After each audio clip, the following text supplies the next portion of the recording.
अस्सलाम वालेकुम guys, welcome back to our channel Math with HM. उम्मीद है आप सब खैर खैरियत से होंगे। मैथ विद एचएम में आज के लेक्चर में हम पढ़ेंगे ऑपरेशन रिसर्च का एक न्यू मेथड जो कि है अल्टरनेटिव ऑप्टिमल। मेथड शुरू करने से पहले आप सबसे कहना चाहती हूँ कि प्लीज़ वीडियो को लाइक कर दे, शेयर कर दे और चैनल को सब्सक्राइब कर दे ताकि हर आने वाली वीडियो का नोटिफिकेशन आपको पहुँच जाए। आज हम इसका करेंगे क्वेश्चन मैक्सिमाइजेशन में है। ये भी जी की वैल्यू हमें दी गई है। सब्जेक्ट 2 में हमारे पास दो इक्वेशंस हैं और बताया हुआ है कि x1 और x2 जो है वो ग्रेटर इक्वल है 0 के। सोल्यूशन में क्या करना है, इसको जैसे आपको पहली वीडियोस में बताया है कि स्टैंडर्ड फॉर्म में कर लेना है। उसके बाद जो मैक्सिमाइज हमारे पास होता है उसमें हम क्या करते हैं, मैक्सिमम की जो राइट वैल्यूज़ होती हैं वो सारी लेफ्ट की तरफ चले जाती हैं। मतलब जी -2x1 -4x2 is equal to 0 आ जाना। ठीक है, उसके बाद आ जाना है सब्जेक्ट टू में क्या करते हैं, स्लैक वेरिएबल्स ऐड करते हैं और इनइक्वालिटीज़ ख़त्म करके इक्वल का निशान लगा देते हैं। इतना काम करने के बाद हम क्या करते हैं जी, इसका हमने बनाना होता है एक टेबल बनाने का तरीका आपको पता ही है कि बेसिक लिख के उसके आगे हमारे पास जी S1 x1 x2 S1 और S2 की वैल्यूज़ और लास्ट पे सॉल्यूशन और फिर रेशो आ जाती है। ठीक है, इसी तरह कॉलम में हम क्या लिखते हैं, जी S1 और S2 ओनली, इसमें x1 और x2 ऐड नहीं किया जाता। आप जिसको इन चीज़ों की समझ नहीं हो, टेबल को अगेन समझना चाहते हैं तो वो जाके प्लीज़ सिंपलेक्स मेथड वाली लेक्चर जो पिछली वीडियोस में दे चुकी हैं वो ले सकते हैं। अच्छा, उसके बाद हमारे पास क्या है जी, इसको जी वाले में लिख देना। मतलब जी1 आ जाएगा, फिर आ जाएगा -2 -4 इज इक्वल टू 0। मतलब 1 -2 -4 और ये वाले तो हमारे पास है नहीं, ये 0 और सोल्यूशन में क्या है जी, इक्वल के बाद 0 है तो सोल्यूशन भी 0। इसी तरह S1 की देख लेंगे, 1 2 आ जाएगा और 1 आ जाएगा। जी इधर 0 है और सोल्यूशन भी इसका 0 है, तो मतलब ये देखिए ये 0 आ जाएगा, 1 आ जाएगा, 2 आ जाएगा। S1 1 है तो वो भी 1 आ गया, ये 0। तो इक्वल टू पे इसका क्या आ जाएगा, यहाँ पे 5 आता है, ये गलती से 0 लिखा गया तो यहाँ पे हम इसके 5 लिख लेंगे। ओके, ये देखिए ये क्वेश्चन में 5 दिया गया है। ठीक है, ये 5 और ये भी 5 आ गया। इसी तरह S2 वाली देखेंगे, ये 1 आ जाएगा, ये भी 1 आ जाएगा, ये भी 1 आ जाएगा। S1 और जी हमारे पास 0 आ जाएगा, सोल्यूशन में 4। ये देखिए ये जी 0 आ गया, ये भी 1 आ गया, ये भी 1 आ गया, ये भी 1 आ गया, ये भी 1 0 आ गया, क्योंकि S1 नहीं है तो 0 आ गया। S2 भी 1 आ गया और सोल्यूशन में 4 आ जाएगा। अच्छा, उसके बाद हमने क्या करना होता है जी, इसमें जो जी की स्मॉलेस्ट नेगेटिव वैल्यू होती है ना, ये जी है हमारे पास, इसकी जो स्मॉलेस्ट नेगेटिव वैल्यू है ना वो क्या है, -4। तो उसकी हमने वो वाला कॉलम क्या है, चूज़ कर लेना है और इसको इन करवाना है। ठीक है, इसी तरह अब जो कॉलम हमने चूज़ किया उसकी हम रेशो लेंगे सोल्यूशन के साथ। मतलब कि इसको ऊपर रख के इस पे डिवाइड करना होता है, इसको ऊपर रख के इस पे डिवाइड करना है, इसको ऊपर रख के इस पे डिवाइड करना है। और इसका एक रूल है कि नेगेटिव और ज़ीरो जो इसमें आ जाए, इसमें या इसमें, हम वो उसकी रेशो नहीं निकालेंगे।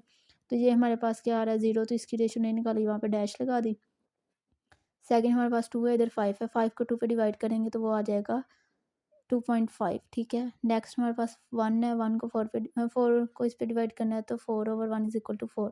तो स्मॉलेस्ट रेशो कौन सी है, ये है। अब जो स्मॉलेस्ट रेशो होगी वो हमने क्या करना है जी, कॉलम चूज़ कर लेना है। As it is simplex method वाला ही तरीका है। फिर ये जो 2 है इसके नीचे भी 0 बनाने, ये वाला 1 बना देना और इसके नीचे भी 0, ऊपर भी 0। इसके लिए हम रो ऑपरेशंस लगाएंगे। पहला रो ऑपरेशन ये लग गया, फिर हमारे पास जो सेकंड रो ऑपरेशन है वो ये लगेगा, R1 + 4R2, फिर थर्ड लगेगा R3 - R। इससे हमारे पास ऊपर भी 0 हो गया, नीचे भी 0 हो गया और ये क्या आ गया, 1। फिर इसको एज इट इज़ उठा के टेबल में लिख देना है। अब वो इन और आउट वाला चक्कर क्या था, जो इन करवा रहे हैं ना, ऊपर वाली रो तो वैसे ही रहेगी आगे जाके भी, ऊपर वाली रो एज इट इज़ रहेगी, लेकिन ये जो कॉलम है उसमें जो इन करवा रहे हैं ना, S1 की जगह यहाँ पे आ जाएगा x2।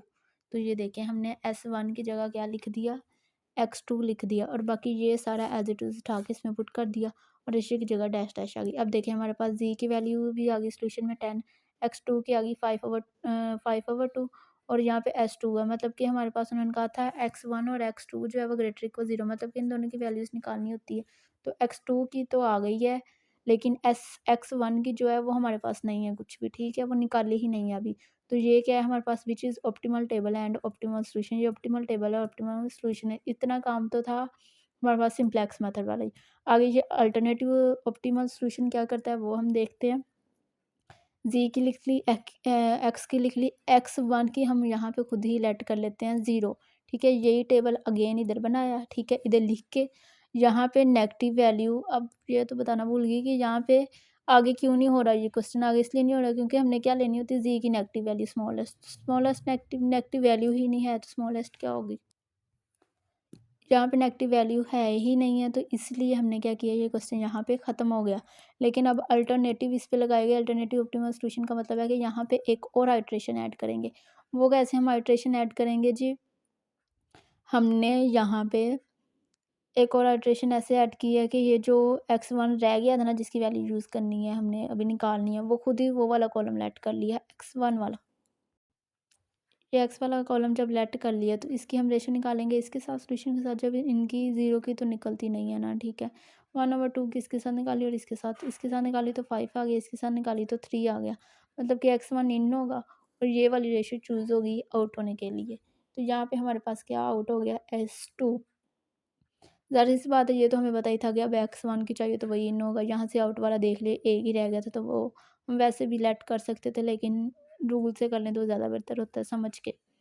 अच्छा, इसी पे भी वही काम करना है, ये आ रहा है मिड में, यहाँ पे 1 बनाना है, ठीक है। इसके ऊपर नीचे 0, नीचे तो कुछ है नहीं, ऊपर सारे क्या बनाने हैं 0 और यहाँ पे हमने बनाना है 1।